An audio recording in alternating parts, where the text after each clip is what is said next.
support ya. Jadi support kita ndak harus minta ke pemerintah ataupun dari pendanaan dari bank, tapi kita bisa kok mandiri. Tapi ya itu tadi step by step. Selamat malam pada narasumber, kemudian peserta diskusi malam hari ini. Semoga hari ini dalam keadaan sehat dan selalu dalam lindungan Tuhan Yang Maha Esa. Nah, tidak lupa kami dari Brotherhood Nusa Penida mengucapkan selamat Hari Raya Idul Fitri untuk narasumber, untuk Pak Paidi yang menjalankan, yang merayakan. Mohon maaf kalau ada kami kesalahan dalam hal ini. Selaku panitia, saya juga mengucapkan terima kasih kepada teman-teman panitia Brotherhood Nusa Penida atas terselenggaranya acara ini. Nah, rekan-rekan peserta diskusi, sebelum kegiatan ini kita mulai, saya ingin menyampaikan beberapa aturan dalam kegiatan acara ini. Nah, yang pertama, kegiatan ini akan kami bagi dalam 2 sesi. Jadi nanti sesi pertama itu narasumber menyampaikan pemaparannya, kemudian sesi kedua itu ada kegiatan diskusi, kegiatan tanya jawab. Nah, kemudian yang kedua, selama pemaparan, saya mohon semua peserta menonaktifkan suaranya, jadi mic-nya di-off-kan saja, ya, di-off-kan saja. Kemudian yang ketiga, saat sesi diskusi, peserta mengajukan pertanyaan yang akan dipandu oleh moderator. Baik, rekan-rekan, pasti semua sudah tidak sabar untuk menyaksikan, untuk mendengarkan pemaparan. Nah, kegiatan diskusi akan dimulai dan kesempatan sepenuhnya saya berikan kepada moderator. Silakan Pak Wayan Sukedane, acaranya dipandu. Terima kasih. Terima kasih Wayan Paryawan. Om Swastiastu. Assalamualaikum warahmatullahi wabarakatuh. Salam kebajikan, salam sejahtera untuk kita semua. Terima kasih Pak Paidi sebagai Master Porang Indonesia kalau saya sebut. Kemudian juga para peserta diskusi. Perlu saya kasih tahu bahwa teman-teman di Bali banyak sekali antusiasnya Pak Paidi. Ini ada dari pemerintah sendiri, dari Pak Kadis, pemerintah Kabupaten Kelungkung juga ikut di sini. Perlu Pak Kadis yang terhormat, terima kasih atas kesempatannya juga. Teman-teman dari negara, Tabanan, kemudian Karangasem juga ikut, teman-teman Nusa Penida yang paling banyak, terima kasih. Kemudian Pak Paidi, sebelum saya tidak akan mengulas detail tentang Pak Paidi, saya kan tidak menanyakan tentang kesuksesan Pak Paidi, saya lebih kepada 2 hal, yaitu prospek pasar dan cara budidaya. Karena Pak Paidi kita ketahui adalah dia petani sukses yang bermula dari pemulung, penjual tahu, kemudian menjelma menjadi seorang pengusaha, petani, pengusaha, sekarang konsultan saya lihat juga, kemudian punya PT Paidi Indo Porang ya, kalau tidak salah itu ya, kemudian juga eksportir. Nah, kita lihat kesuksesan ini tidak semata-mata kesuksesan secara finansial Pak Paidi, tetapi bagaimana beliau menjadi inovator, karena beliau sendiri yang merubah budidaya porang yang semula di hutan menjadi di tegalan. Kemudian beliau juga dengan YouTube, dengan berbaginya Pak Paidi juga menginisiasi teman-teman seluruh Indonesia bahkan dunia. Nah, dan hari ini juga ia mau ikut serta memberikan kita pencerahan. Pak Paidi, mungkin ada 2 hal pokok yang ingin saya tahu dari Pak Paidi dalam sesi pemaparan. Yang pertama adalah yang selalu ingin diketahui oleh petani itu kan ada 2 hal pokok, Pak. Satu adalah bagaimana prospek pasar porang ini, apakah berkelanjutan atau tidak. Yang kedua, kami di Nusa Penida lahannya cukup kering, Pak. Kalau Pak lihat, bandingkan, itu hampir sama dengan yang di Gunung Kidul, Pak. Kalau Pak pernah saya lihat ada di Bali, nah kerja di Bali itu kurang lebih dengan Jimbaran, Pak. Nah, apakah bisa hidup? Karena di sini juga ada kera. Nah, nanti prospek pasar dan cara budidayanya mohon dijelaskan. Nanti setelah Pak dijelaskan baru kita sesi diskusi, Pak. Silakan Pak Paidi. Waktu kami persilakan. Ajeng wengi. Semeton Bali. Gerajang wingi. Apa? Mulai dari mana ini ya? Dari penanaman ya? Dari prospek pasar, Pak. Dari prospek pasar. Gimana Oke, pasar orang ke depan? Oke, Ya. jadi intinya kalau pada kenyataannya ya, ini sebenarnya melonjaknya barang ini 300% sebenarnya. Cuma pada kenyataan di lapangan itu barang belum 100% ya, belum 100%. Jadi intinya masih kurang. Dan kekurangan di sini sangat luar biasa. Karena kita mengacu pada orang sendiri untuk kebutuhan pangan ya. Itu bukan kalau Anda mungkin dengar untuk kosmetik atau obat-obatan itu hanya 10% itu. 10%-nya. Yang 90% itu untuk makanan. Jadi seperti halnya beras, dibuat beras juga toh, kemudian tepung. Jadi kebutuhan di sini sangat-sangat luar biasa banyak. Kemudian untuk tahun mendatang ya, yang terjadi saat ini kayak overload. Sebenarnya bukan overload sih. Itu ada permintaan itu, kita marketnya itu di dua market. Yang pertama adalah market di pabrik, yang kedua adalah market untuk eksportir. Nah, eksportir sendiri itu membutuhkan chip jemur matahari. Kemudian yang pabrik sendiri itu membutuhkan gelondong. Jadi kita punya dua pilihan. Jadi dari petani sendiri nanti kalau hasil panen dikemanakan, itu ada dua opsi. Opsi yang pertama masuk di eksportir, yaitu dikeringkan sendiri.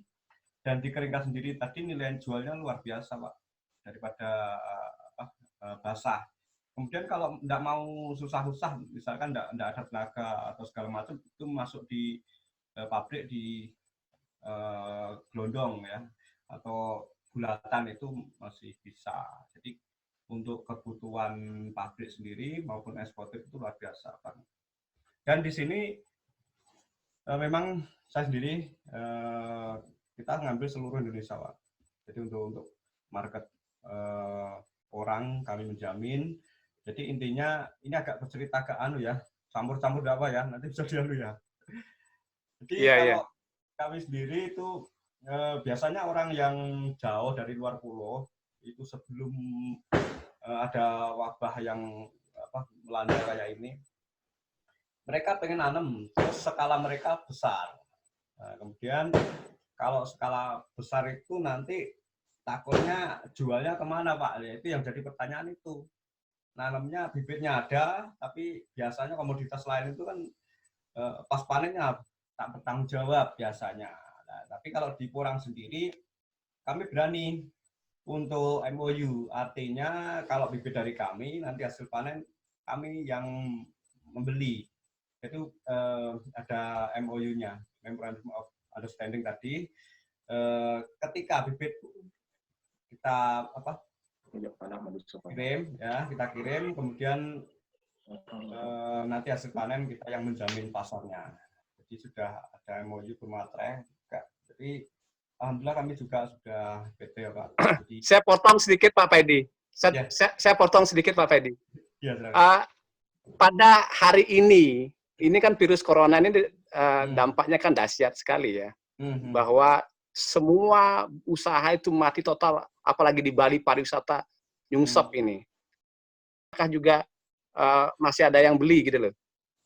Pengaruhnya orangnya yang banyak kena, tapi kalau orangnya enggak ngefek, ekspornya juga enggak ngefek sama sekali. Artinya pasokan artinya iya. Enggak ngefek ya. Saya sendiri butuh barang banyak sekali. Kalau ada udah enggak ada overproduksi enggak ada di Porang. Ya itu tadi loh, ini ada berarti kesimpulannya pemasaran enggak masalah ya? Tak masalah sama sekali. Anda mau besar-besaran, misalkan maaf loh, ini satu pulau Bali tanami semua, ada masalah itu. Nanti kalau khawatir MOU Pak. Jadi luar biasanya di sini. semua elemen bisa masuk. Itu petani yang semula itu biasanya nanam apa gagal itu, ayo kita coba nanam porang, gampang sekali kok porang. Nanti belajarnya lewat YouTube saya juga bisa. Dan yang kedua, baik itu investor bagian penanaman, maksudnya bagian dana, nggak bisa nanam tapi dia punya modal, nah itu kan bisa kerjasama dengan petani, ya toh. Jadi semua elemen bisa masuk. Iya. Jadi Pak Paidi, saya masuk ke cara budidaya, Pak Paidi. Ya. Mohon maaf, kita kan terbatas waktu ini, biar teman-teman bisa masuk nanti. Kita masuk ke teknis cara budidaya. Di Nusa Penida itu lahannya cukup kering seperti saya jelaskan tadi, seperti di Jimbaran kalau Pak Paidi tahu, atau di Gunung Kidul. Nah, itu kira-kira masih bisa hidup nggak Pak? Tetapi di sini suwok itu ada, dan memang makanan kami di sini, di Nusa Penida ini, suwok. Ya, itu gini, Bli. Jadi paling gampang ya. Okay. Paling gampang itu tidak usah pakai MDPL berapa, nanti apa itu unsur tanahnya gimana, itu enggak usah, itu kelamaan. Yang penting rumusnya cuma satu. Kalau suwok itu di daerah Anda tumbuh, ya itu pasti tumbuh itu. Itu rumus gampang itu. Jadi kalau suwok itu tumbuh. Oh, berarti kalau suwoknya ada dia bisa. Iya. Jadi gampang sekali. Kita enggak usah ngukur pH, terus apa itu ketinggian MDPL-nya berapa. Terus nanti untuk apa naungan dan tanpa naungan diperdebatkan, itu enggak perlu sebenarnya. Kalau daerah kami beli itu berarti 200 sampai 500 MDPL.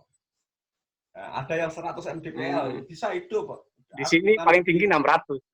600 udah bagus lah. Bagus. Okay. Itu 200 sampai 600. Udah bagus. Jadi seluruh Indonesia.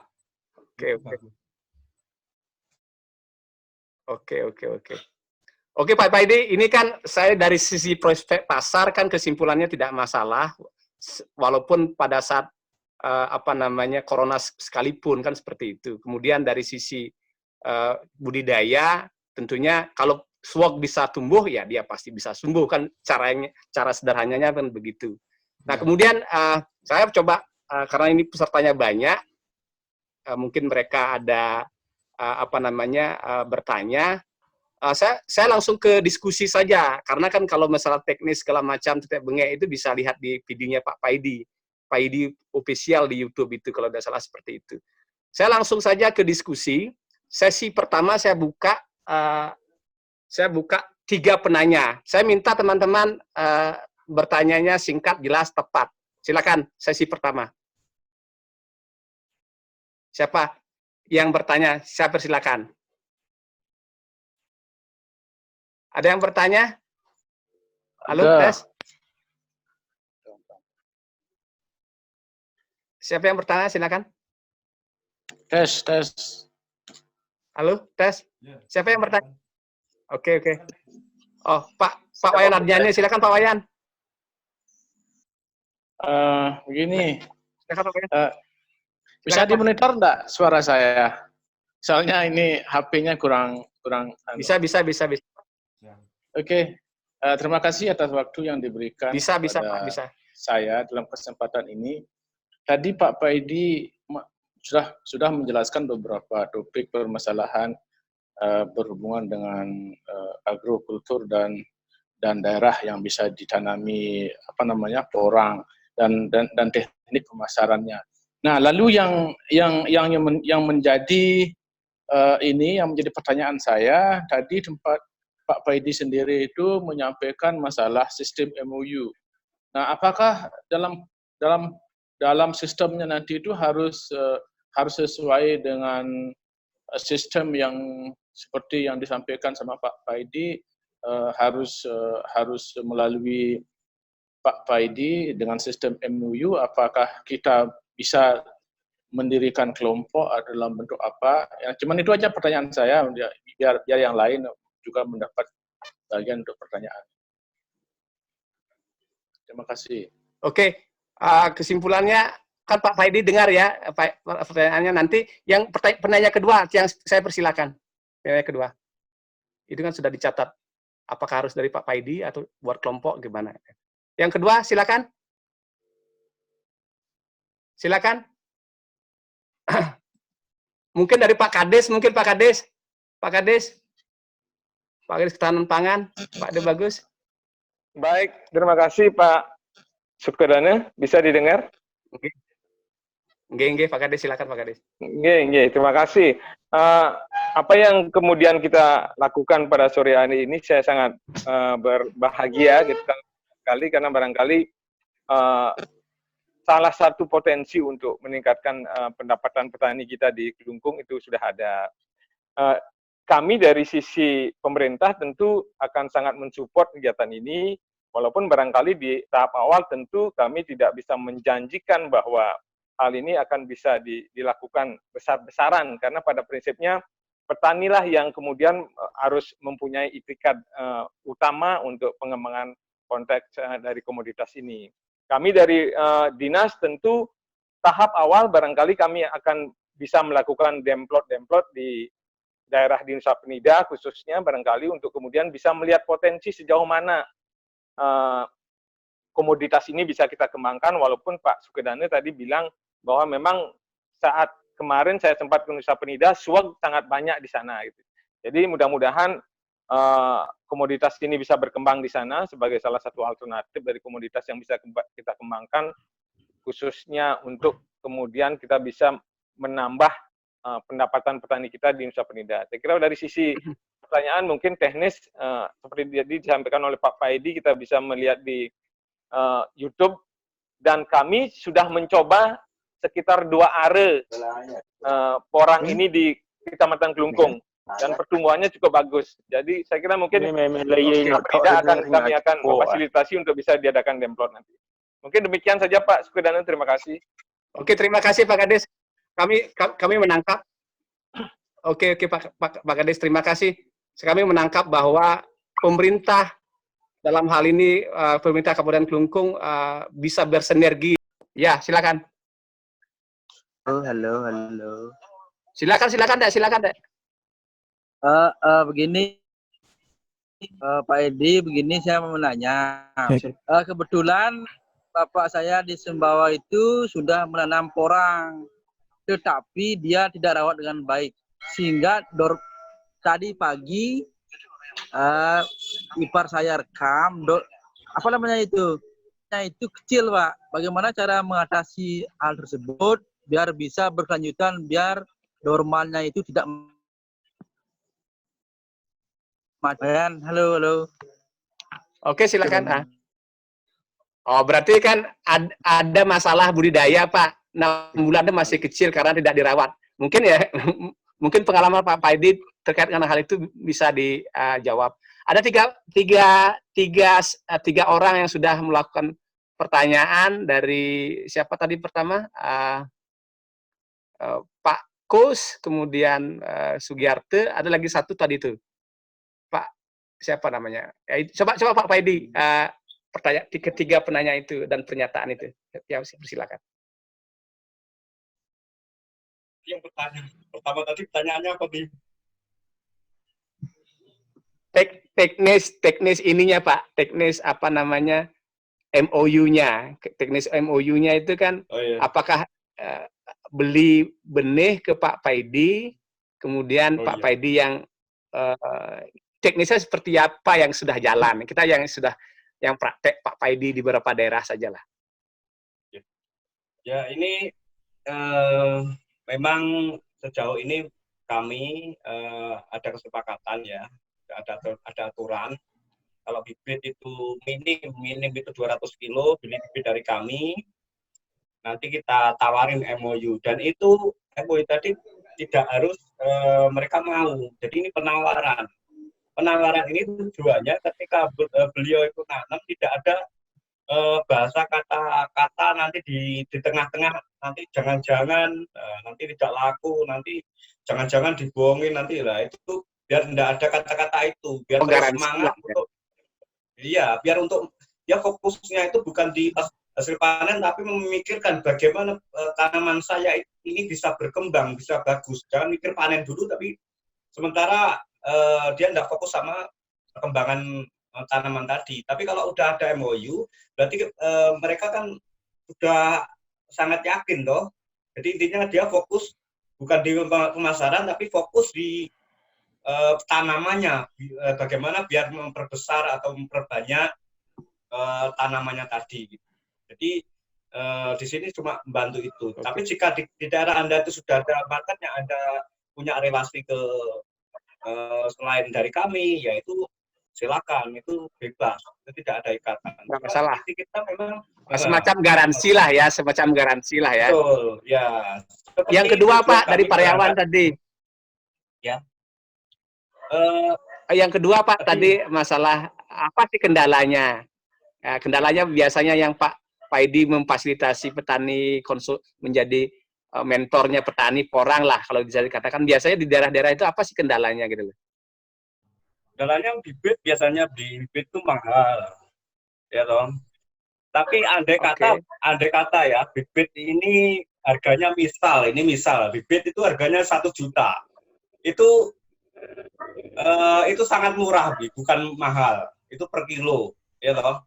Kenapa kok saya katakan murah? Karena 1 kilo itu isinya 150 sampai 200 bahkan 300 butir, ya toh. Nah per butir itu kalau ditanam 2 musim, itu minim menjadi 2 kilo. Dan 2 kilo kali misalkan dibuat aja 300 butir, ya. 300 butir tadi kali 2 kilo udah berapa? Ya toh? Okay. Udah 600 lah, udah 600 kilo lah, itu kali harga 10.000 udah berapa itu? Jadi sangat murah sekali.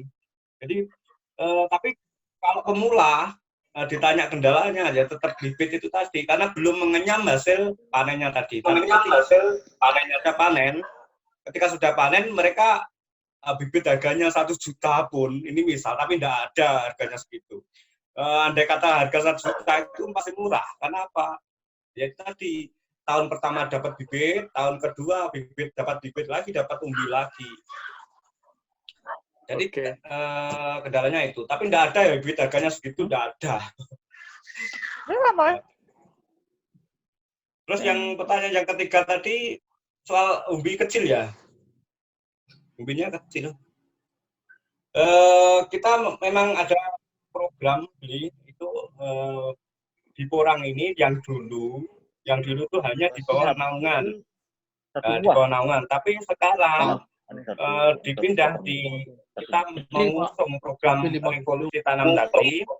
Jadi mulai yang dulu nanamnya di bawah naungan, sekarang sudah diganti tanpa naungan. Karena apa? Intensitas cahaya bisa masuk 100% dengan pola tanam yang benar. Itu kita namakan program revolusi tanam, merubah cara pola tanam lama ke tanam baru.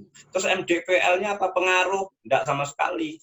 Nanti kalau terlalu dataran rendah, terus intensitas terlalu banyak, ya kita paling tidak pakai paranet itu.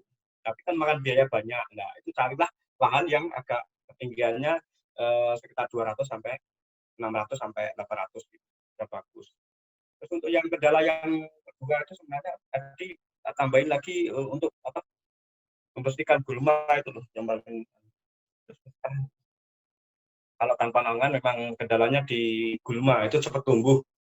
Dan kita tidak memakai bahan kimia. Kita menghindari bahan kimia. Membasmi rumput itu. Gitu. Demikian, Di. Oke Pak Paidi, kami di Nusa Penida banyak kera Pak, banyak bojong di sini. Itu dimakan nggak itu porangnya Pak? Kalau sejauh ini kera terus apa itu babi itu nggak mau, karena apa? Dia itu mengandung oksalat. Jadi buah porang itu dalamnya itu ada oksalat. Ya, oksalat itu gatalnya itu lebih. Kalau dimakan dia gatal. Tuh. Jadi iya. Tapi berarti secara naluri dia nggak makan ya? Nggak makan. Tapi biasanya kalau ada secara nalurinya dia nggak makan ya? Nggak makan. Tapi ada yang bongkar itu tapi dibelah itu udah tinggal ada itu. Tapi kan nggak dimakan, itu gatal sekali. Dipegang aja gatal. Gatal barangnya tapi duitnya berarti udah. enggak ya. Oke. Ya. Oke. Berarti kesimpulannya dari itu kemudian dari tadi di Dompu itu dapat bibit dari pemerintah di sana, mungkin caranya mereka tidak dikasih tahu segala macam, petani juga tidak belajar dari YouTube-nya Pak Paidi gitu loh. Itu kerdil dia Pak, itu masalahnya apa ya? Padahal sudah 4 bulanan 5 bulanan itu, bahkan saya lihat katanya kecil itu kenapa Pak ya biasanya? Tapi kalau kerdil Di Dompu itu ya mungkin kurang cuma kurang pupuknya aja kok. Kalau bibitnya itu busuk ada Kurang pupuk. kesalahan dari bibit ya. Tapi kalau hasilnya itu kerdil itu bukan dari bibitnya, tapi dari aplikasi antara pupuk dengan tanah tadi. Jadi media yang paling utama. Jadi harus ngerti perawatannya ya, Betul, ya, perawatannya. Oke, saya sesi ketiga nih. Ada yang nanya, silakan sekarang nanya. Jangan nanyanya ke saya, langsung ke master porangnya ini. Mumpung ada sesi eksklusif kita dengan Pak Paidi nih. Saya mau ke Jawa loh, Pak. Saya mau bayar tahu loh sama sampean nih. Karena kampanye baik sama saya, jawab WA saya, messenger saya. Ada yang nanya lagi nggak? Silakan. Cek. Pak Yan, saya mau tanya. Halo Pak Yan. Oh ya Pak Yarni, silakan Pak Yarni. Terima kasih atas waktunya. Terima kasih Pak Paidi. Saya ucapkan selamat Hari Raya Idul Fitri. Ya, sama beli. Pertanyaan saya begini. Dari Dinas Pertanian Kabupaten Kelungkung sudah ikut dalam kali ini, itu sudah menunjukkan suatu etikat yang sangat baik.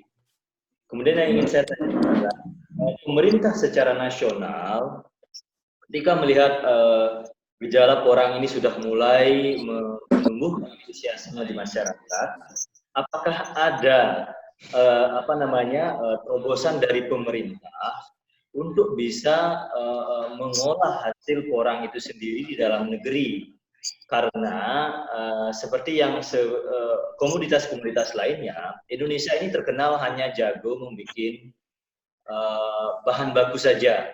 Kemudian kita gencar semua kita ekspor ke luar negeri, kemudian malah kita impor kembali menjadi bahan pangan atau bahan obat-obatan yang lain. Nah, sedangkan kita sendiri tidak punya teknologi untuk mengelola ini, jadi kita sangat tergantung sekali dengan pasar ekspor. Nah, jangan sampai nanti seperti pengalaman di kelapa sawit itu harga dipermainkan, kemudian untungnya pemerintah Indonesia mampu membuat biodiesel. Nah, ini yang perlu saya tanyakan kembali, jangan sampai kita hanya bisa menanam, membuat bahan mentahnya saja, kemudian pemerintah Indonesia lagi-lagi tidak melakukan terobosan biar bisa mengelola di dalam negeri, kemudian diserap oleh begitu banyaknya potensi konsumsi dalam negeri. Jadi tidak hanya serta-merta tergantung aja dengan pasar ekspor, di mana kalau nanti China atau Jepang mempermainkan harga ini, kemudian masyarakat begitu antusias investasi. Ini yang saya takutkan dengan masyarakat usaha penida pada umumnya, seperti kemarau yang panjang, kemudian hujan besar, dan semua investasi besar-besar, itu yang saya wanti-wanti. Lebih baik once at a time, satu demi satu kita tanam satu are gitu ya. Jadi jangan sampai kita hanya terbuai dengan proyeksi yang begitu tinggi. Itu aja Pak. Mudah-mudahan Pak Paidi bisa memfasilitasi dengan apakah ada terobosan untuk menciptakan sebuah pabrik untuk mengelola di dalam negeri, kemudian sebesar-besarnya dikonsumsi di dalam negeri. Itu aja, terima kasih. Oh, pasca panen berartinya ini ya. Oke, saya terima Pak Yarni pertanyaannya. Terima kasih Pak Yarni. Mungkin yang lain nih, Mahadwija masuk di sini, saya lihat nih, bosnya ini. Bos UMKM ada di sini nih. Mungkin ada pertanyaan dari teman-teman yang lain. Pak Moko biasanya nanya nih. Pak Moko silakan, atau siapa lagi silakan. Cek. Malam Pak Yan. Oh, Yudi masuk, Yudi silakan Yudi. Ya. Yudi silakan. Selamat malam. Oke, selamat malam Pak Yan. Ya, oke, selamat malam. Ya. Silakan. Ya, Pak Paidi juga ya, ada sedikit Nggih, pertanyaan. Nggih. Nggak terlalu tinggi ya pertanyaannya, biasa-biasa. Ini kita kan di Nusa Penida nih, keluarga saya juga di kampung juga antusias sekali nih tentang mengenai porang. Jadi apakah ada standar di pasaran ya? Maksudnya seandainya nanti kita berkecimpung di sini, terus memang bagus gini ya, apa namanya, kualitas porang di sini bagus misalkan dari pohon, tapi umbinya ada gini nggak standar pasaran di umbinya untuk laku di pasaran? Oh, oke. Berarti standar Misalnya, pasar umbinya ya. ada spek khusus lagi nggak kan seperti itu? Nah itu ya. Takutnya kita udah terlalu banyak menanam dan tidak laku di pasaran seperti itu. Oke. Berarti speknya ada spek khusus nggak kan Pasti, seperti itu ya pertanyaan Yudi ya? Oke, ya gitu. kita tangkap pertanyaannya. Oke, yang lain ada bertanya kayak Kadek Sumawe atau siapa ini, silakan bertanya. Mumpung Pak Paidi berbaik hati meluangkan waktunya pas Idul Fitri, mau jadi moderator ini. Silakan teman-teman. Halo. Malam yang mau tanya boleh? Oke. Dari Kadek Sumawe ini ya. Oke, Kadek, silakan, Dek. Oke. Halo. Silakan, Ya, Dek. selamat malam semuanya, Pak Paidi, selamat Idul Fitri, dan yang lain selamat malam. Pertanyaan saya singkat saja sebenarnya, kalau yang tadi pasca pasar, kemudian ada standar yang nanya, kemudian ada MOU dari Pak Kadis Kelungkung, saya cuma sederhana aja, bagaimana trik-trik biar berkembang dan mempunyai umbi yang bagus ya, sehingga masyarakat itu bisa antusias untuk mengembangkannya. Fokusnya pada daya pengembangan porang ini aja dulu. Bagaimana trik dari pembibitan sampai dia standar berkembangnya berapa bulan sampai bisa dipanen, terus setahun sekali panen. Bagaimana, karena tekstur tanah di Nusa Penida kan tidak tanah sepulnya, tapi ada tanah berbatu, kemudian ada akar-akaran, gulma, dan lain sebagainya. Sehingga fokusnya itu adalah bagaimana trik berkembangnya tanaman porang ini. Terima kasih. Oke. Oh, berarti ada 3 pertanyaan sudah Pak Paidi. Satu, saya ulangi lagi, bahwa bagaimana trik biar perkembangan porang ini bagus dari sisi umbinya. Saya rasa mungkin saya juga bisa jawab, mungkin nanti Pak Paidi tambahkan. Tonton videonya Pak Paidi YouTube di Paidi Official gitu loh. Itu mungkin. Yang kedua, spek yang ditanya. Mungkin dari Yudi. Yang ketiga dari Pak Yadnya, pengolahan pasca panen dari skala nasional ini, apakah tidak ada upaya dari pemerintah sendiri untuk mengolah pasca panennya lebih bernilai, edit value-nya lebih bagus lah. Begitu. Pak Paidi kan tahu ini. Silakan Pak Paidi jawab. Ya, halo Pak Paidi. Ya, gini, memang di media memang saya mendominasi. Kemudian kalau untuk Anda sendiri,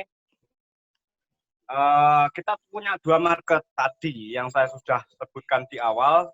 Yang pertama adalah pabrik. Nah, pabrik itu masuknya juga di produk dalam negeri. Ada juga yang diekspor. Pabrik itu berupa chip kering dan juga ada yang membuat tepung. Gitu. Dan tepung di sini sudah laku sejak ya tahun-tahun lalu lah. Cuma kan belum tahun 2016 ke atas itu sudah laku. Kemudian pilihan yang kedua di chip kering tadi untuk diekspor. Jadi lebih banyak kuotanya eksportir daripada dalam negeri untuk tepung tadi. Jadi porang tadi buat tepung, kemudian juga tersalurkan di pabrik-pabrik lokal di Indonesia. Gitu.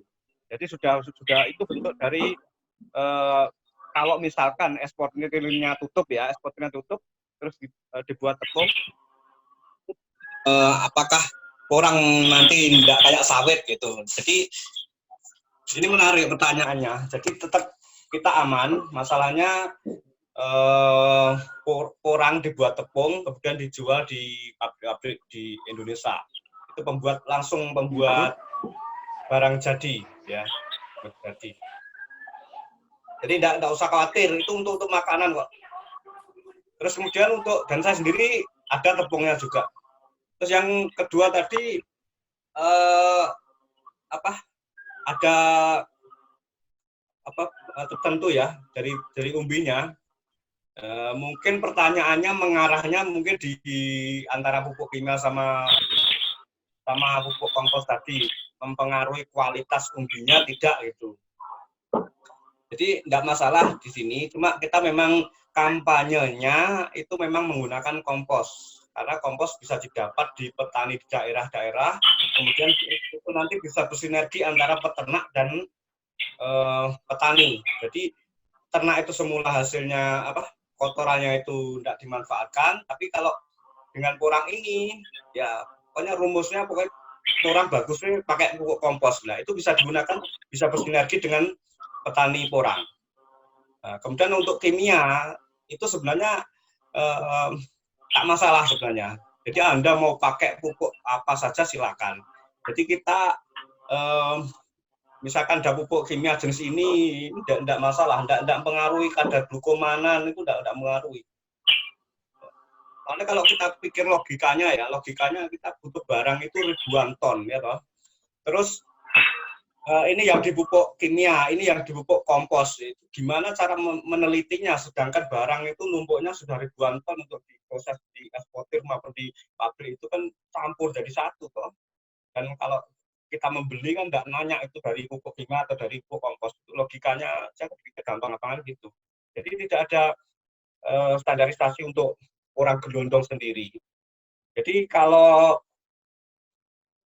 Anda tidak mau misalkan takut untuk jual gelondong, ya mungkin dikeringkan lebih bagus dan harganya lebih mahal daripada porang gelondong. Dan di porang kering sendiri ada dua opsi juga. Anda pakai jemuran matahari atau pakai oven.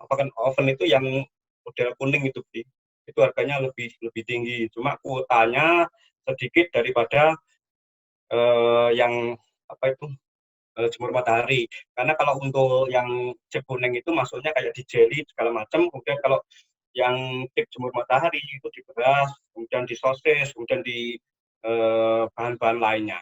Jadi ada dua pilihan juga untuk mengeringkan. Kalau pengen mahal ya pakai oven yang mentahnya kuning, kalau dikeringkan bisa jadi kuning. Dan itu kuotanya cuma sedikit kalau yang jemur matahari.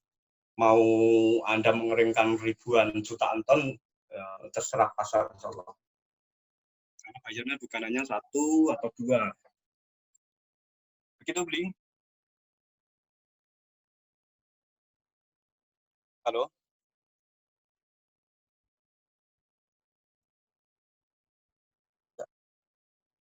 Halo? Bisa dengar, Pak?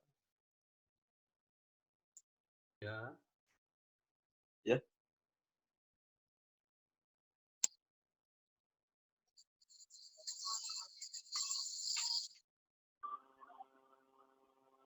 Ya, demikian, Bli. Oh ya, terima kasih Pak Paidi. Kayaknya Pak moderator log out kayaknya dia menghilang dulu. Ada trouble. Nggih, baik, untuk teman-teman yang lain, rekan-rekan yang lain yang mau mengajukan pertanyaan silakan. Cek. Tadi pertanyaan saya belum dijawab. Pak Pari. Oh, nggih. Terkait dengan bagaimana perawatan porang dan kendala-kendalanya.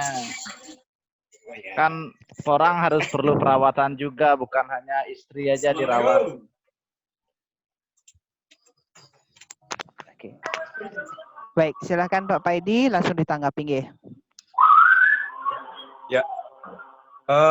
Soal perawatan ya, Bli. Betul, soal perawatan nggih. Ya. Jadi tadi kita buat YouTube ya. kita membuat YouTube. Jadi Anda bisa telusuri di YouTube saya atau ada buku paduannya kalau bingung nanti. Buku paduannya kita ada. Kemudian kalau sekedar pengen tahu gitu di www.paidporang.com itu sudah muncul. Nanti pola tanam estimasi hasil udah kelihatan. Demikian, Bi. Jadi di YouTube saya sudah muncul, nanti telusuri video saya. Oke, baik. Terima kasih Pak Paidi penjelasannya. Untuk yang lain yang mau mengajukan pertanyaan, bapak-bapak atau ibu-ibu yang mau mengajukan pertanyaan, dipersilahkan, G, silakan. Selamat malam. Selamat malam. G, selamat malam. Ya, G, silakan Pak Gede Murjana, G. Selamat malam. Selamat beridul fitri buat Pak Edi.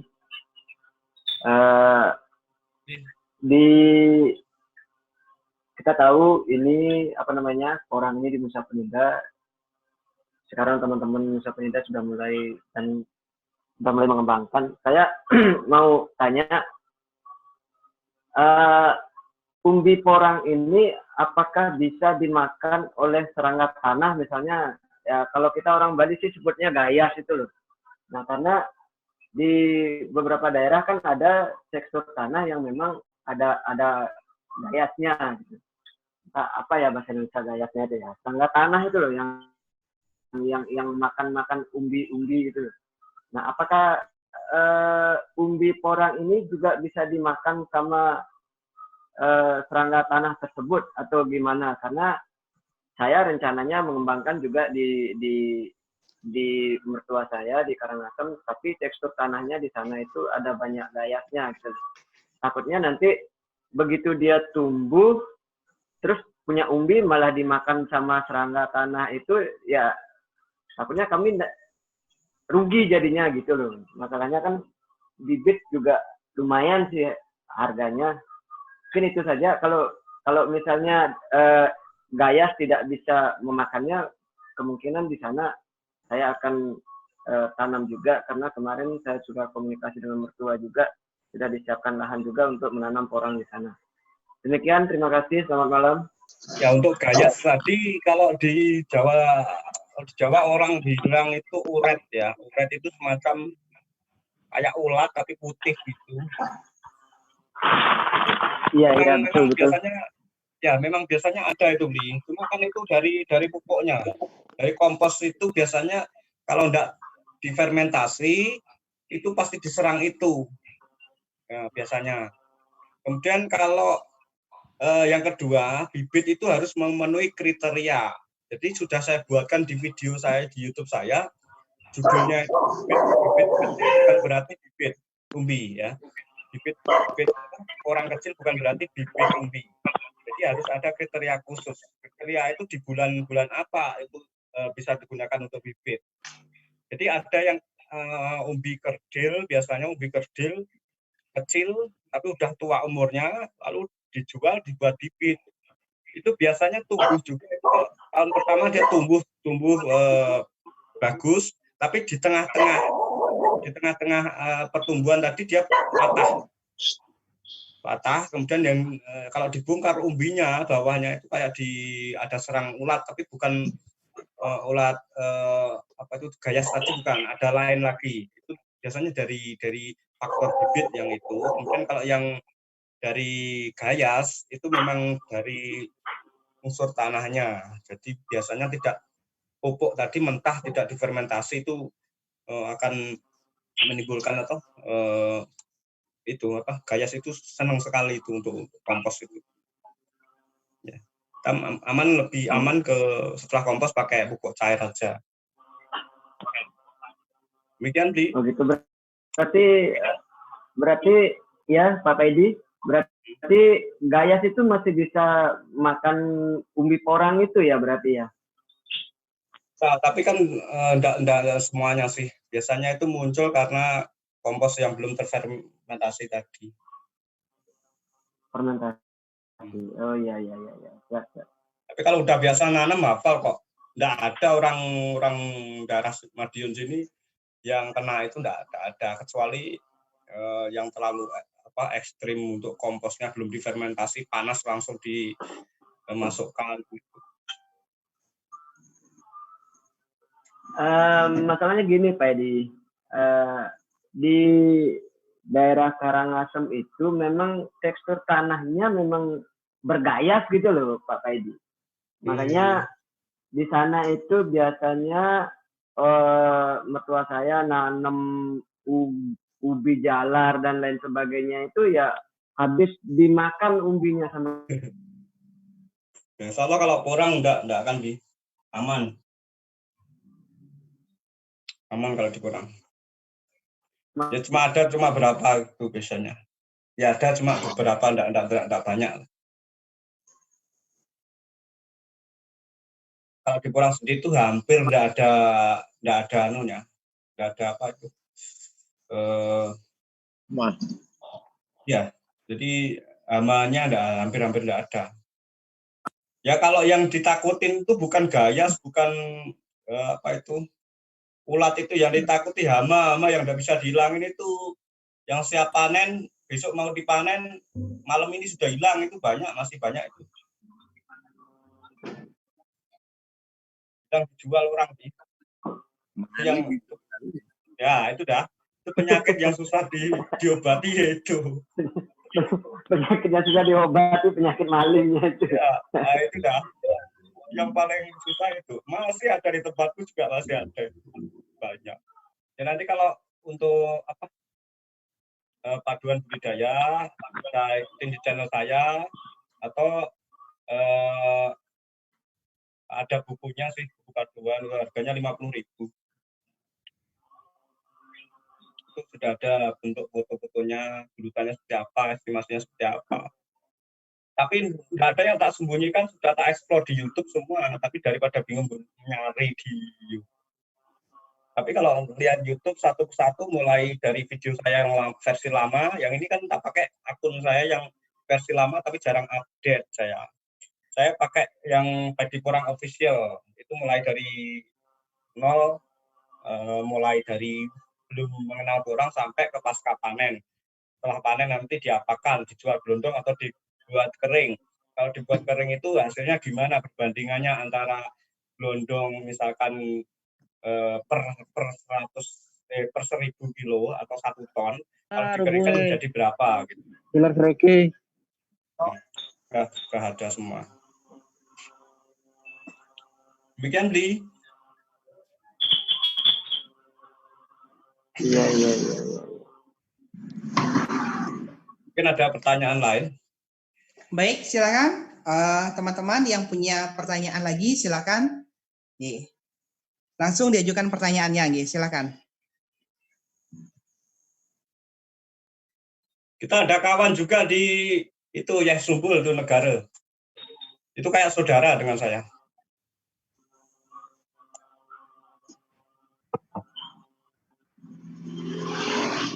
Sumbul. Ngomong Gus. Silakan. Kalau ada teman-teman yang mau mengajukan pertanyaan, silakan.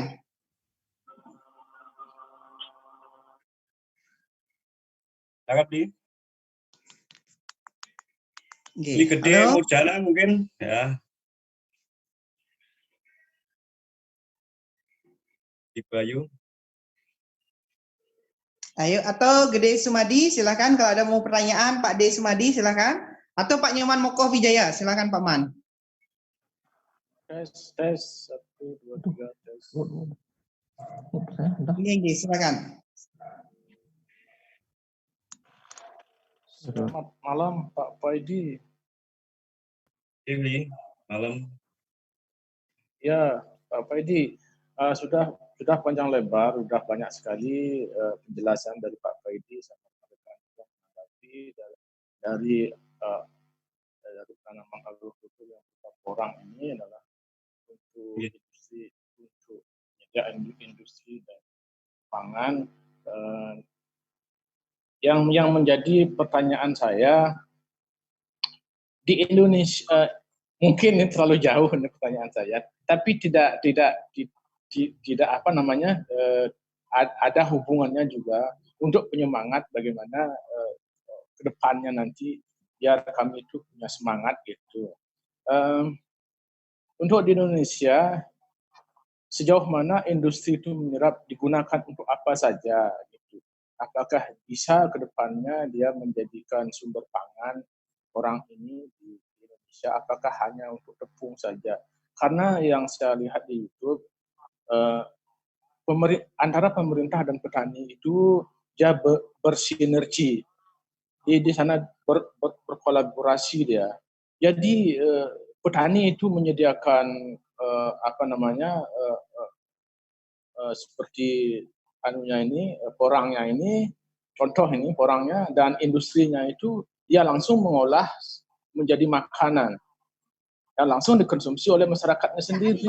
Nah, itu yang terjadi di luar negeri. Nah, apakah khususnya di Bali nanti, apakah ada juga pabrik seperti yang ada di Jawa gitu, selain untuk mempermudah petani itu, lalu selain mempermudah petani itu dari sistem pengeringan, ya, untuk pengeringan ekspornya dan transportasinya, begitu Pak. Lalu ya cuman itu yang saya pertanyakan dan saya sampaikan sama Pak Edi. Terima kasih. Nggih. Terima kasih Pak Nyoman nggih. Pak Edi nggih, bisa langsung ditanggapi Pak nggih. Bisa langsung dijawab pertanyaan Pak Nyoman Moko Wijaya nggih, silakan.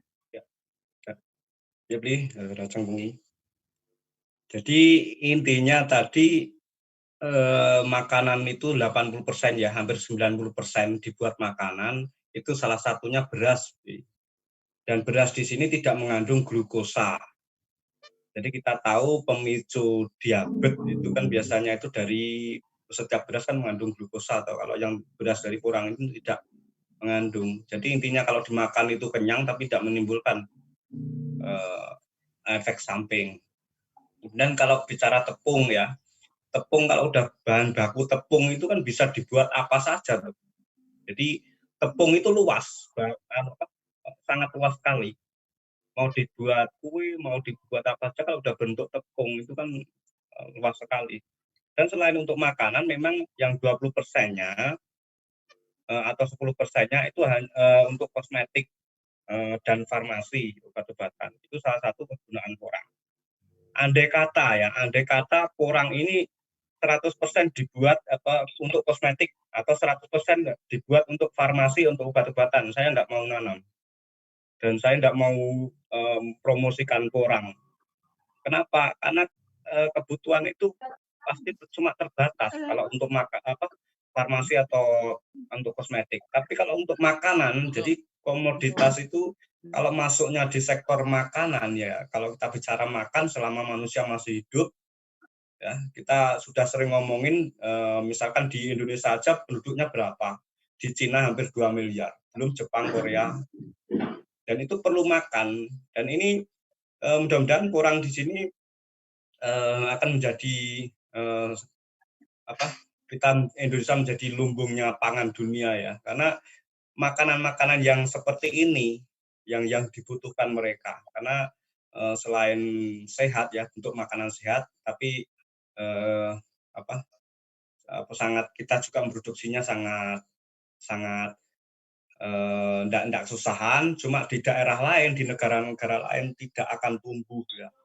Memang selain Indonesia itu ada Myanmar, Thailand, Vietnam itu nanam, tapi tidak sebanyak di Indonesia. Jadi kalaupun mereka itu nanam di sana, suplai ke beberapa negara juga kebutuhan mereka tetap akan kurang, karena ini bukan makanan ya. Beda kalau untuk komoditas lain. Maaf, ini misalkan jahe, kunyit, segala macam itu kan untuk farmasi toh. Tidak mungkin orang makan komoditas jenis mungkin kunyit atau lainnya kan tidak mungkin. Jadi memang 80% untuk makanan. Dan saya sendiri memang itu tadi tidak ada kaitannya dengan pemerintahan. Kalau di Bali misalkan ada pabrik itu tinggal kebijakan dari pemerintah setempat, ya toh. Kalau saya kan kurang swasta, dan misi untuk bersosialisasi itu muncul karena histori saya dulu seorang pemulung, dan saya bukan sekolah saya juga levelnya bukan tinggi.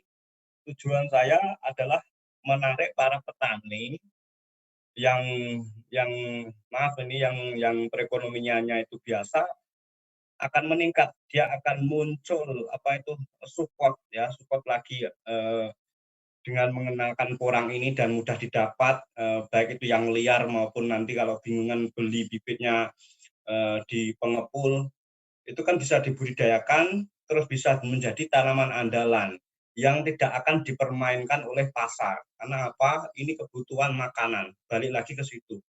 Kalau komoditas itu masuknya di sektor makanan, kita tidak akan dipermainkan. Tapi kalau komoditas itu masuknya di farmasi atau hanya untuk kosmetik, itu saja seperti saya katakan tadi, saya tidak akan tanam ya. Karena kebutuhan cuma sedikit. Beda lagi kalau untuk makanan. Jadi untuk pabrik di Bali atau pabrik di mana-mana, mungkin di Sumatera, Kalimantan, Sulawesi, itu tergantung dari kerjasamanya dengan investor sih, bukan dari pemerintah. Pemerintah itu hanya cuma ngacungi jempol saja, seperti saya tidak ada bantuan dari pemerintah segala macam, tidak ada, cuma acungan jempol gitu bagus. Jadi modal sendiri, tidak ada kaitannya dengan maupun perbankan aja, cari pinjaman ke bank juga susahnya, bukan main. Jadi kita menunjukkan ke mereka bahwa ini benar-benar kita mandiri. Mandiri dari hasil tanaman sendiri, tanpa kita minta ke mereka. Jadi ini merupakan support ya. Jadi support, kita tidak harus minta ke pemerintah ataupun dari pendanaan dari bank, tapi kita bisa kok mandiri. Tapi yaitu tadi step by step. Itu yang saya tunjukkan ke para petani-petani, khususnya di pelosok-pelosok itu, agar mereka mengenal tentang porang, hasilnya porang, dan tidak dipermainkan oleh pasar. Demikian, Bli. Oke, terima kasih Pak Paidi. Baik, teman-teman, sudah disampaikan dengan jelas tadi. Kalau masih ada yang mau bertanya, silakan. Karena ini kesempatan yang langka, silakan. Malam, Pak Yan, Karyawan. Oh, nggih, silakan Pak Nyaman Moko. Nggih, silakan. Terima kasih Pak Yan. Tadi bukan Tiang yang bertanya, sekarang terima kasih atas waktu yang diberikan Tiang untuk sedikit ya menyampaikan terkait dengan porang. Malam Pak Paidi, selamat merayakan Hari Raya Idul Fitri. Mohon maaf lahir dan batin, minal aidin wal faizin. Pak, kita di Nusa Penida ini sebenarnya sudah mempunyai pengalaman beberapa kali terkait dengan sistem pertanian dan kelautan, karena sebagian besar masyarakat Nusa Penida itu kan dulu sudah pernah menanam rumput laut yang notabene dulu waktu saya kecil memang hasilnya lumayan bagus dan dan harganya pun ya bisa menghidupi seluruh masyarakat Nusa Penida.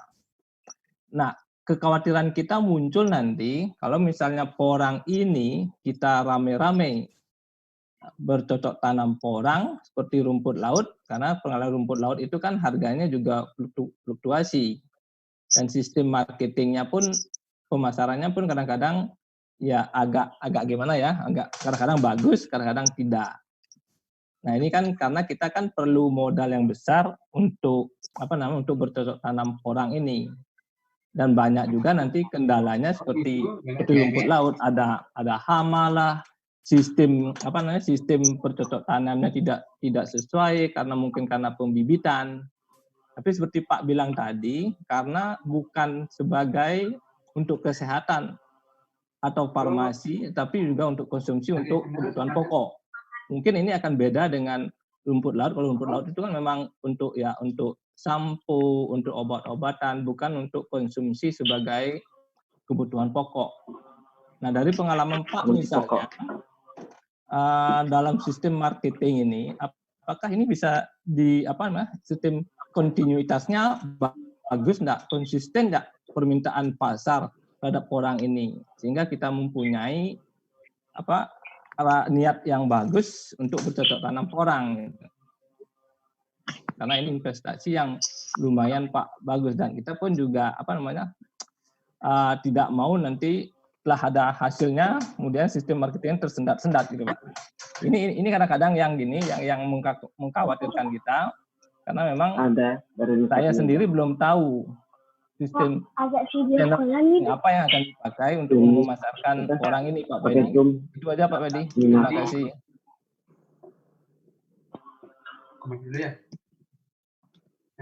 Pak Pedi bisa. Ya. Terima kasih Pak Nyoman. Silakan Pak Paidi langsung ditanggapi pertanyaan dari Pak Nyoman Mukowijaya. Silakan. Ya, sebenarnya kalau rumput laut itu gandengannya pasti orang itu beli. Itu gandengannya orang emang. Jadi intinya kalau orang sendiri itu sudah bukan hanya tahun 2019 ini, 2018 sudah dari dulu. Jadi kebutuhan itu sangat banyak sekali. Bahkan bisa saya ngomongan tadi ya, melonjaknya ini tahun ini 300%. Itu pada kenyataannya di lapangan itu barang itu kalau Jawa itu oyo-oyoan rebutan. Jadi rebutan kalau barang itu. Jadi dengan adanya tadi, jadi pabrik sama eksportir tadi. Jadi seberapapun akan terserap. Terus kita mikir logikanya 1000 kilo atau 1 ton ya untuk bulan ini hanya jadi sekitar 170 kilo itu dalam satu ton. Sedangkan pembeli atau setiap buyer ya minim itu 2000 ton. Bisa dibayangkan itu berapa basahnya yang dibutuhkan. Itu satu buyer. Ya katakanlah satu buyer misalkan maksimal 6.000 ton ya. Itu satu buyer. Sedangkan buyer di Indonesia itu berapa? Itu banyak sekali. Katakanlah 10 yaitu 6.000 kali 10 itu bisa dibayangkan basahnya berapa juta ton itu. Itu yang masuk eksportir, belum ke pabrik. Dan pabrik-pabrik sekarang sudah muncul pabrik-pabrik baru di seluruh Indonesia. Muncul pabrik baru. Kenapa? Kalau udah diproses orang itu sangat banyak manfaatnya, sangat mudah sekali untuk pasarnya, baik itu di dalam negeri maupun di luar negeri. Jadi salah satu contoh ya, kita ada tepung, pembuat tepung itu di Jawa Timur, itu pun juga stok barang itu kurang. Jadi kembali lagi ke kualitas ya. Kalau misal ini komoditas lain misalkan vanili ya, harganya yang mahal itu kalau kita kontrol kualitinya kurang bisa dimasukin benda apa yang di dalamnya biar bobot, itu kan mempengaruhi ke situ. Tapi kalau dikurang ini mau dicampur apa enggak bisa. Kalau dicampur subek itu enggak laku, itu kan kelihatan toh keringnya kurang sama subek itu udah beda. Kalau dicampur iles-iles juga beda lagi karena iles-iles putih. Kalau porang agak putih tapi hitam udah ada kristalnya di situ. Jadi dalam segi kering pun masih aman gitu, nggak bisa dicampur dengan material lain seperti subek, palur, iles-iles. Dan kembali lagi ke kontrol quality, yang penting itu tidak tercampur. Terus waktu pengirisan ataupun itu kan kalau dipengiris itu kotorannya udah dihilangkan. Kalau yang tanah-tanah atau material lain seperti kerikil atau anu kan udah dibuang. Tapi kalau yang beda lagi yang masuk ke pabrik, dan pabrik sendiri punya kontrol quality, yaitu sebelum masuk ke mesin pengiris, porang itu dicuci. Nah, jadi sama-sama menjaga kontrol quality tadi. Ya. Demikian, Bi. Oke, terima kasih Pak Paidi. Saya mohon maaf tadi ada lost kontak sedikit, lost karena sinyal kayaknya. Ada hal yang mau bertanya lagi? Mungkin saya mau bertanya begini Pak Paidi, bahwa porang ini sedemikian rupa telah menjadi magnet orang untuk bertani, kan seperti itu. Kenapa perusahaan-perusahaan besar semacam perusahaan sawit, Sinarmas kayak gitu tidak bermain dia di porang? Saya justru khawatir kalau raksasa-rasa itu masuk ke porang, habis kita ini yang masyarakat kecil. Kenapa? Ada nggak perusahaan besar mau main juga Pak? Itu loh. Silakan Pak, sebelum nanti ke teman-teman. Biasanya kalau petani atau perusahaan besar itu kan kita sebut sebagai pemodal ya, kita sebut pemodal besar. Dia sebenarnya banyak yang masih mengamati dari tahun ke tahun. Tapi sekali mereka action langsung boom, langsung skala besar mereka tanam. Jadi tidak seperti petani atau yang komunitas kecil ya. Jadi adanya dana berapa dibelikanlah step by step. Ya, kalau mereka tidak mengenal step by step, langsung ada peluang langsung boom. Nah, di situ ya itu tadi. Ada nggak seperti itu Pak? Ada nggak seperti itu sudah mulai? Iya banyak ini di daerah Sulawesi itu udah main besar-besaran sana. Dan mereka punya link sendiri, ya punya link sendiri. Jadi kembali lagi ke tadi loh, porang itu gampang sekali marketnya gampang sekali, iya. Yaitu saya katakan tadi, gitu, saya di sini posisinya kayak kereta beli. Kereta itu bagi yang belum paham barangnya itu kita bisa jadi yang depan, tapi nanti dari tahun ke tahun kita tidak menutup kemungkinan ya Anda sendiri punya relasi di luar negeri sana, Anda bisa ganti mengambil dari kami, tidak masalah. Jadi tidak ada kok sistemnya harus kejual ke kami, tidak. Kita terbuka, saya juga terbuka, maksudnya membuka untuk jaringan. Jadi siapa saja pemain di sini kalau harganya lebih tinggi ya silakan kita suplai. Tidak ada sistem monopoli, jadi harus masuk ke sini, tidak ada. Dan saya sendiri, misalkan saya, cuma lulusan saya apa di SPM, Anda kan lebih tinggi ya, itu kan tidak tahu saya. Jadi Anda punya relasi yang jaringannya lebih tinggi ya. Tadi. Cuma dengan adanya PT kami, Enggak juga. Ya itu tadi dengan adanya PT kami tadi untuk reputasi beli. Jadi kita ada jelas ya, kita bisa dipertanggungjawabkan dan itu harus menuntut untuk membuat PT saya. Jadi nanti jika kerjasama dengan perusahaan lain, kita sudah domisili, sudah perizinan sudah ada, payung hukum sudah ada kan, jika transaksi kan lebih aman. Begitu. Oke.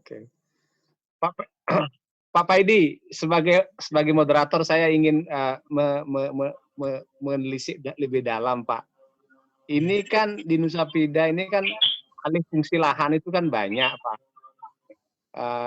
Pak katakan revolusi penanaman dari di bawah naungan ketegalan itu kan. Nanti WA aja ya.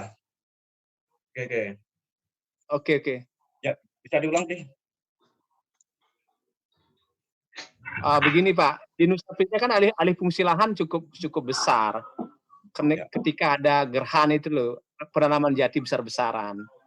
Nah, kalau Pak Paidi sendiri mengamati dari pengalaman, apakah berapa persen perbedaan dengan waktu yang sama, perbedaan berat per hektarnya antara di bawah naungan dengan yang di tegalan Pak? Karena kita juga banyak di sini jati on progress, Pak, gitu loh. Kan sayang juga kalau dihabisi jatinya atau mungkin dijarangkan ya gitu loh. Ya. Silakan, Pak. Jadi program tadi kita mengambil bahasa revolusi tanam. Jadi revolusi tanam tadi mengubah pola tanam lama ke cara tanam yang baru. Nah, ada apa di pola tanam yang lama? Mereka kebanyakan itu asal tanam di bawah pohon, di hutan, kemudian sistem gulutan atau drainasenya, terus kombinasi pupuknya seberapa. Jadi untuk menjadi media yang bagus itu harus gimana kan nggak ngerti. Pokoknya asal tanam, nanti 3 tahun dibongkar. Dan kalau cara tanam yang baru memang kita pakai lahan tanpa naungan, ya, tanpa naungan dengan jarak tanam 25 cm kali 60 itu bisa berpotensi untuk 1 hektarnya itu kan volumenya 40.000 butir. Ya. Kalau 2 musim, kalau 2 musim ditanam 40 per butirnya tadi bisa menghasilkan minim itu 2 kilo. Ya bisa dibayangkan 2 kilo kali 40.000 kan 80 ton. Nah, itu kan cuma pada kenyataannya di lapangan, kenapa saya bikin 2 kilo? Jadi biar mereka itu yang nanti yang nanam itu kata siapa padi 2 musim kok jadi 2 kilo. Buktinya saya nanam 2 musim jadi 5 kilo, jadi 4 kilo. Itu yang kami harapkan seperti itu, bisa melebihi estimasi saya. Saya kan pakai estimasi yang terendah. Ya, jadi kalau di bawah naungan itu cuma antara 9 ton sampai 15 ton itu sudah maksimal di bawah naungan. Tapi kalau tanpa naungan itu bisa maksimal karena dari butirnya tadi bisa tumbuh 3 sampai 4 batang beli. Tapi kalau di bawah naungan itu tumbuh 2 aja udah susah itu, udah ngoyo kalau Jawanya. Makanya itu lebih pakai yang tanpa naungan. Oke, silakan teman-teman yang lain kalau ada yang bertanya. Kalau ada yang bertanya silakan ke Pak Paidi, mumpung Pak Paidi bisa saya lihat di YouTube-nya dia bisa 17.000 terima WA per hari itu. Ini kita beruntung sekali nih bisa akses langsung sama beliau. Silakan teman-teman kalau ada yang bertanya. Baik, ada teman-teman yang mau bertanya? Selamat malam. Selamat malam, silakan. Ya, silakan. Baik, selamat malam Pak Edi. Ya, malam. Tadi sudah dijelaskan sistem tanamnya, cuman saya masih awam terhadap sistem tanam baru yang Pak Edi terapkan. Itu maksudnya dari segi pembibitan apa bisa kita langsung bibitnya itu kita langsung tanam di lahan atau kita harus buat semacam kita tanam di polybag atau gimana? Terus tadi yang dijelaskan sama Pak Edi juga itu jaraknya 25 cm kali 60.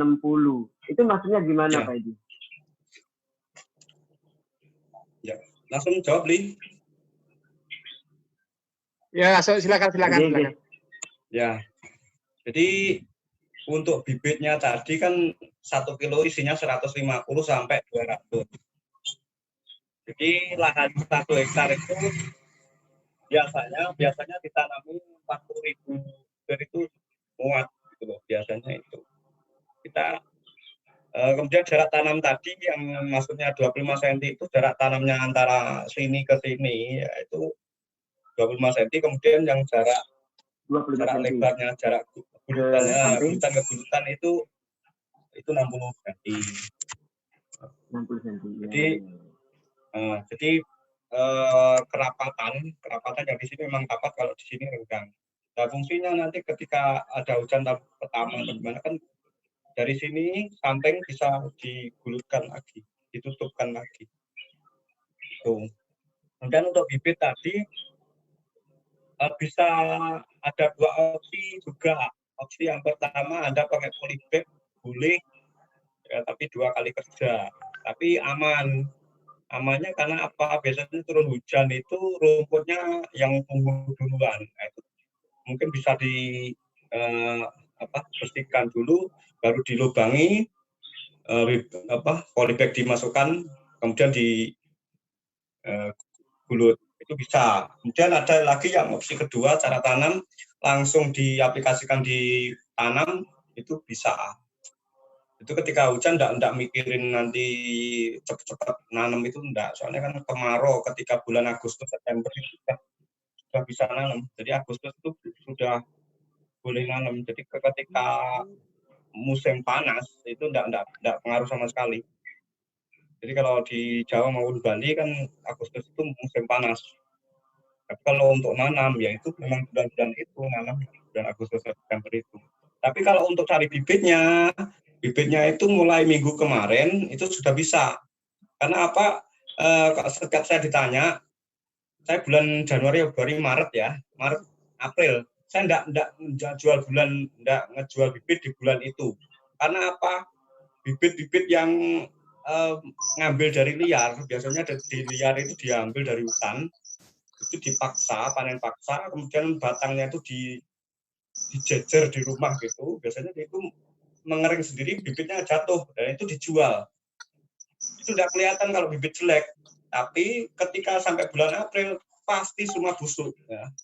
Jadi mulai minggu kemarin sampai minggu ini, sampai minggu depan, insya Allah sudah bagus. Masalahnya apa? Yang bibit potesan dari hutan atau bibit potongan sudah busuk semua. Saya yakin itu, saya sudah lama sekali di orang jadi hafal. Jadi ada yang di media ini bibit bagus di bulan Februari, bulan Maret itu apa? Saya tidak percaya, masalahnya saya main sudah lama sekali dan hafal sekali untuk bibit tadi. Bibit mana bulan bibit yang terbaik di bulan apa dan bulan apa yang perlu kita hindari. Itu ada dua opsi tadi. Oke. Baik, terima kasih Pak Edi untuk penjelasannya. Saya sambung lagi. Ya. Terima kasih Pak Edi. Saya sambung lagi. Oke, silakan. Ya, Pak Yan, saya sambung lagi. Ntar dulu Pak. Pak Yan. Mungkin begini Pak, Pak D. Biar enggak yang lain juga masuk Pak. Nanti saya kalau nggak ada yang masuk nanti ini. Oke, ada yang lain selain Pak Murjane? Ada yang lain yang bertanya? Silakan. Ada yang lain yang bertanya? Teman-teman yang lain ada yang bertanya? Silakan, Pak Murjane, silakan Pak Murjane kalau begitu. Silakan Pak Murjane. Pak D, Oke, Guru, baik, terima silakan. kasih Beliau Wayan, terima kasih Pak Paidi. Nggih. Baik, terima kasih Pak Wayan. Terima kasih kembali sama Pak Edi. Berarti tanaman porang ini kita nanamnya tidak sama seperti komoditi yang lain ya. Kalau komoditi yang lain biasanya kan saat tanam itu saat musim penghujan. Nah terus tadi yang dijelaskan sama Pak Edi itu kan musim tanamnya mulai bulan Agustus kan. Nah Agustus itu kita tahu bahwasanya sudah mulai musim kemarau kalau nggak salah ya. Berarti kita mulai menanam itu menjelang musim kemarau berarti ya Pak? Menjelang musim hujan. Ya, itu langsung menjelang musim hujan ya? Ya, kenapa bulan Agustus? Oke, kenapa bulan Agustus September itu sudah mendekati musim hujan gitu loh. Jadi biasanya musim hujan itu kan Oktober, kadang mundur sampai Desember. Tahun ini kan mundurnya sampai Januari ya. Jadi semua sudah posisi sudah di tanah gitu loh. Dan apakah tidak busuk di tanah ketika kemarau kok masih kemarau belum mendekati masa hujan kok ditanam. Itu tidak akan busuk. Tetapi kalau pas hujannya itu udah turun, durasinya udah sering sekali baru nanam lah itu akan mengakibatkan kegagalan Jadi kalau Jawanya itu bahasa Jawa itu kanyempen, itu kedinginan atau maksudnya. Kalau itu. Jadi gimana ya? Bahasanya menjemput sebelum musim hujan. Dan keuntungan yang lain pakai polybag itu kan kesempatan enaknya di situ. Kalau di polybag itu Anda polybag bulan Agustus September disirami, dia akan tumbuh. Dan ketika musim hujan sudah datang itu tinggal tanam dan itu cabangnya di polybag nanti udah mulai banyak itu loh. Tinggal memperbesar kok. Ini lebih bagus di polybag. Ya. Oh, terima kasih Pak Paidi. Saya selagi nih. Ini menyinggung terkait dengan panen, Pak. Ini kan teman-teman saking semangatnya ini, saya diminta bibit, diminta benih, diminta memfasilitasi beliin kan. Maunya nanam sekarang, gitu loh. Nanam sekarang. Nah, pertanyaannya begini, kalau misalnya bukan pada saat dorman kita nanam, sekarang kan dorman nih misalnya, bulan-bulan ini, itu bisa nggak dia tumbuh, itu pertanyaan. Yang kedua, kalau pun misalnya kita nanam sekarang, dia mati, kita siram lagi dia misalnya dengan air, karena kita di lingkungan itu ada air, di kebun itu ada air, bisa nggak dia tumbuh lagi nggak dorman, Pak? Ini pengalaman, karena kita awam ini terkait dengan ini. Ya. Itu kembali lagi, Bli, yang Anda tanam itu skalanya skala besar, atau skala kecil, atau 10 batang atau 20 batang itu bisa tanam kemarau, nanti disirami tumbuh dia. Pak Paidi, saya kan sedang membuat pembibitan ini. Saya sudah ngisi polybag, ada 25.000 sampai 50.000 nanti. Kurang terus banyak saja saya, tetapi nanti saya ke sana dulu, ngobrol dulu banyak. Buat MOU dulu, Mas. Saya buat 25.000 sampai 50.000 rencananya. Polybagnya saya isi dulu dengan tanah, dengan apa namanya, dengan pupuk, dengan. Sebentar, Pak, kita lagi. Cuman pertanyaannya begini, kalau saya pakai kata. Nanti keluar WA. Ya, oke, Pak, masih. Ya, bisa diulang, Bli. Kalau saya pakai atau bubil, Pak Paidi, itu kapan baiknya saya masukkan ke polybag ya? Ya, itu tadi bulan Agustus September udah bagus. Nanti disiram bisa September. Masuk ke polybag. Ya, aku rencana bikin 1.500.000 itu polybag. Dan nanti bulan startnya di bulan Agustus startnya. Ya. Itu untuk tanam sendiri. Itu ada kerjasama sama investor. Jadi untuk ditanam, tapi untuk dijual kita juga sediakan gitu loh. Jadi untuk biasanya orang-orang yang jauh itu ke tempat saya itu dia beli 300, 200 gitu. Ya kita siapin.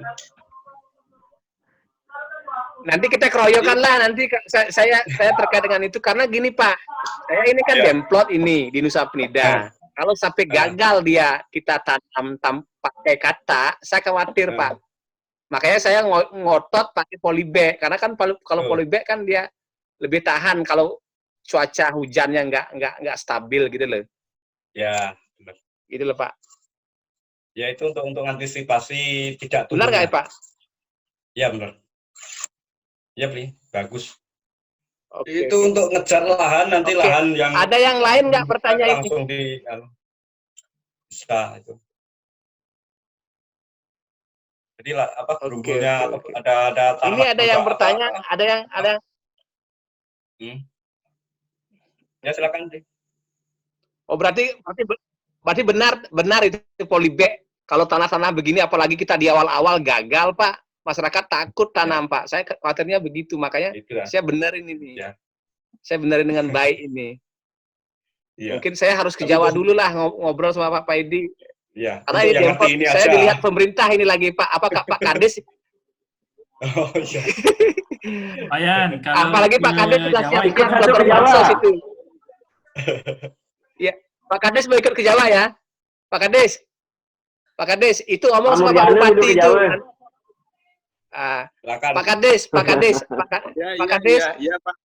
bisa nanti ngomong sama Pak Bupati, tahun depan bisa dianggarkan lah bantu demplot di Nusa Penida Pak. Nanti saya juga ngomong sama Pak Bupati itu. Kalau demplot di Klungkung sudah, di Kecamatan Klungkung sudah ada. Mungkin tidak terlalu luas, cuman sekitar 2 hari kita coba. Tapi nanti di Nusa Penida mungkin tahun depan upayakan untuk bisa ada demplot lah di sana. Oke Pak, oke. Bisa nanti fasilitasi dengan kita Pak, karena petani ini kan seperti Pak Kades katakan tadi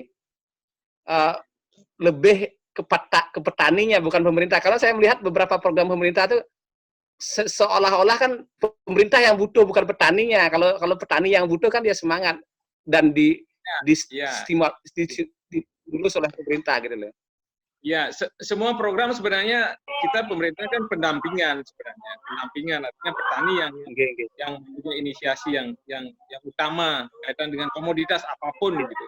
Jadi kita tentu sebatas dalam konteks pengenalan, jadi kita punya peran untuk kemudian mengadakan dialog dan lain sebagainya. Jadi kalau sudah potensi berhasil, saya kira mungkin justru petani yang harus mengambil inisiatif lebih besar untuk bisa mengupayakan itu.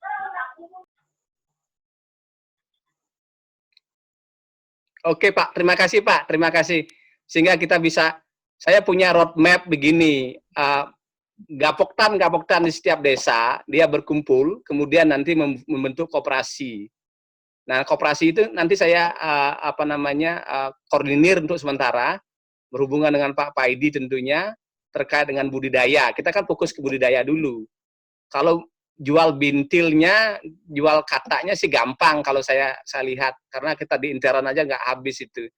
Setelah itu baru kita bicara masalah penjualan, karena penjualan juga cukup panjang, 1,5 tahun sampai 2 tahun gitu loh. Nah, roadmap saya seperti itu dari awal, saya akan rencananya begitu dengan teman-teman akan ada rapat ini gitu loh. Mudah-mudahan ini berhasil Pak Kadis, mohon dukungannya dari pemerintah daerah tentunya. Pak Paidi, mungkin banyak hal yang sudah kita tanyakan ke Pak Paidi, Pak Kadis, terima kasih, Pak Kus juga tadi bisa gabung dengan kita. Pak Paidi, mungkin ini bukan kali pertama kami minta tolong ini, karena kami daerah yang terdampak langsung dengan pariwisata dan habis kita ini 2 tahun ini, saya rasa kita masih dorman ini kalau bahasanya bahasa pariwisata dorman kita 2 tahun ini. Teman-teman, saya sekretaris PHRI Pak, Perhimpunan Hotel dan Restoran Uyeng ini.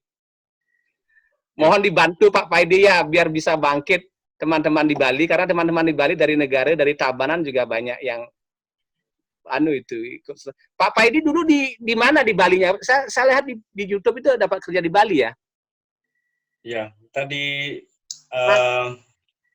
Nusa Dua beli. Nusa Dua di Kampiau itu. Ya.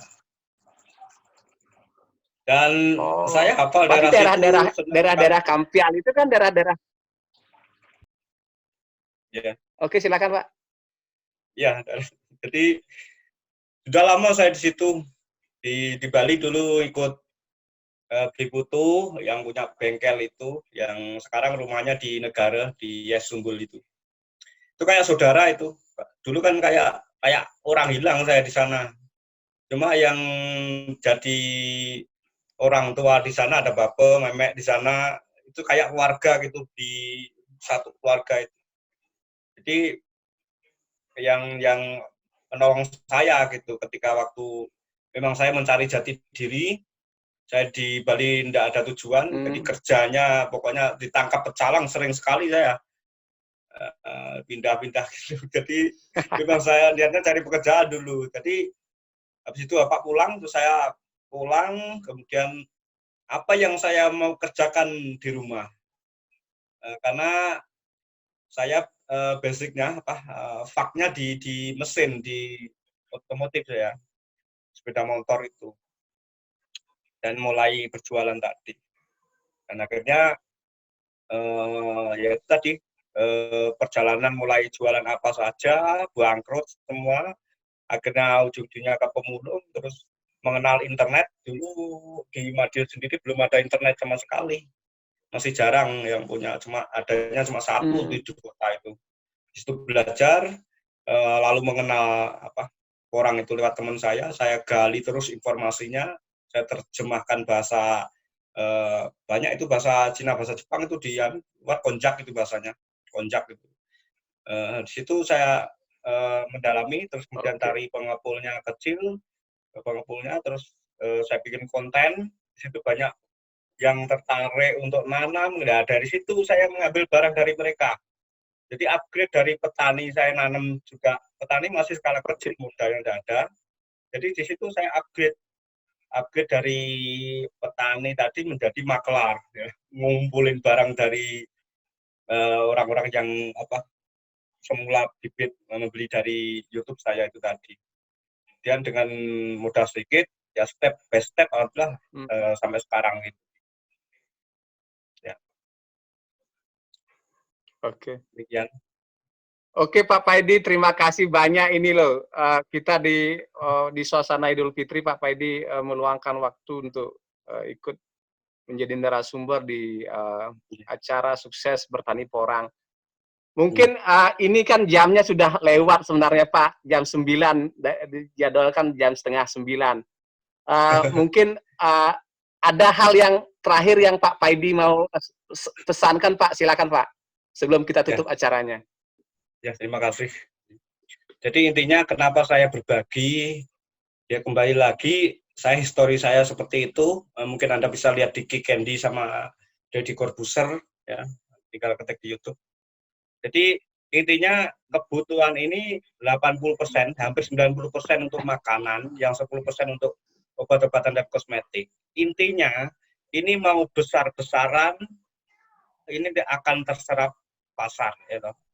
Dan saya tidak takut untuk berbagi. Ya. Dan saya sendiri bukan orang pemerintahan, saya modal sendiri, juga bukan pengusaha besar.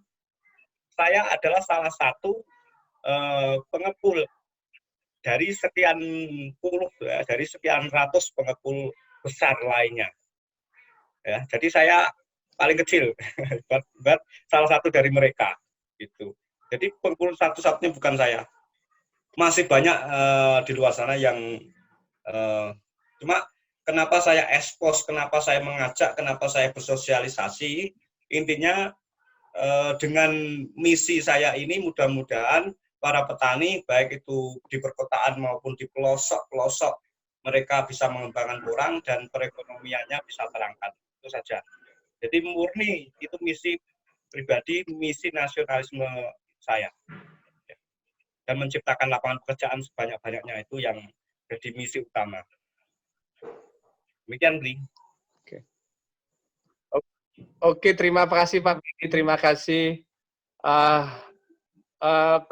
Kemudian para peserta, Pak Kadis, Pak Kus, kemudian teman-teman Brotherhood Nusapida, kalau mungkin ada hal yang tercecer, bisa nanti WA ke saya sampaikan ke Pak Paidi nanti pada saat ke Jawa, nanti ke Madiun saya. Saya utang janji loh sama Bapak, saya harus ke Jawa, karena bagaimanapun juga ada ekor-ekor banyak yang di belakang ini, kelompok tani yang saya harus fasilitasi Pak, karena keadaan COVID ini kita berterima kasih ada ide-ide begini setelah searching. Terima kasih Pak Paidi. Mohon maaf lahir batin. Selamat Hari Raya Idul Fitri. Teman-teman juga terima kasih. Assalamualaikum. Om Santi Santi Santi Om. Terima kasih. Santi Santi Santi Om. Terima kasih Pak. Sampaikan salam saya Pak sama Pak Kades sama Pak Bupati Pak. Saya lost kontak. Ya. Ya, siap Pak Bayan, siap. Oke, terima kasih. Silakan panitia, saya kembalikan ke panitia. Oke.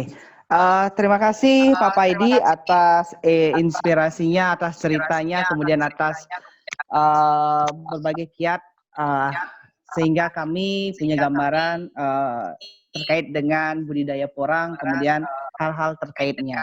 Nah, kemudian terima kasih juga Pak Kadis sudah berpartisipasi, teman-teman yang lain sudah berpartisipasi dalam kegiatan ini. Mudah-mudahan di kesempatan yang lain kita bisa bertemu lagi dengan topik yang berbeda. Oke. Dengan berakhirnya kegiatan ini, dengan ditutupnya diskusi ini, kegiatan diskusi dengan tema budidaya tanaman porang kami akhiri. Terima kasih semuanya. Selamat malam.